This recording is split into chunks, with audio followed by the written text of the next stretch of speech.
की जनता ने आम आदमी पार्टी को पसंद किया है। लेकिन प्रियंका, अब की बार का चुनाव अगर देखा जाए तो क्यों ना माना जाए कि पिछले कई बार के विधानसभा चुनाव से बेहद अलग है।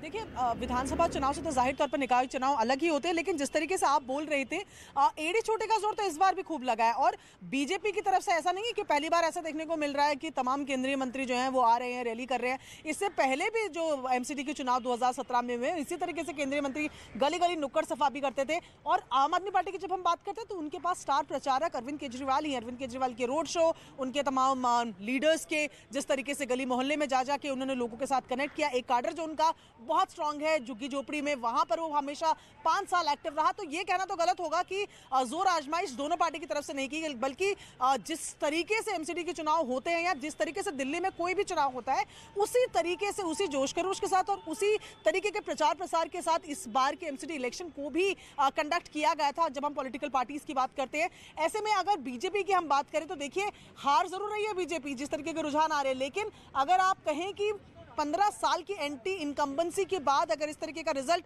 बीजेपी दे रही है तो कहीं ना कहीं हौसले परस्त नजर नहीं आ रहे हैं। जिस तरीके की बड़ी जीत के बाद आम आदमी पार्टी कर रही थी, वो बड़ी जीत नहीं मिल रही, लेकिन जाहिर तौर पर 15 साल का राज बीजेपी का तोड़कर आम आदमी पार्टी अब एमसीडी में काबिज होगी। और वो तमाम मुद्दे, लोकल इश्यूज जिनको लेकर आम आदमी पार्टी इस चुनावी मैदान में उतरी थी, उस पर क्या काम होता है उस पर भी नजरें होंगी। लेकिन सबसे पहले जीत कितनी सीटों पर होती है और क्या क्लैरिटी कड़ी।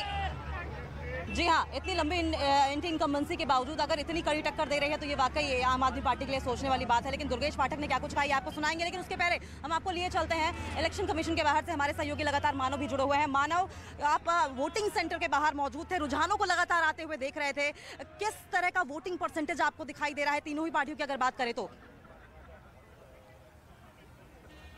देखिए, अगर मैं लीड की बात करूं तो आम आदमी पार्टी 48 सीटों में लीड कर रही है, 89 पर जीत दर्ज कर चुकी है। तो बीजेपी 68 सीटें जीत चुकी है, 33 पर लीड कर रही है। वोटिंग परसेंटेज की बात कर लेते हैं अंकिता, तो देखिए आम आदमी पार्टी का जो वोटिंग परसेंटेज है वो लगातार बीजेपी से ज्यादा है, लेकिन जो अंतर है वो 3 से 4% का ही है।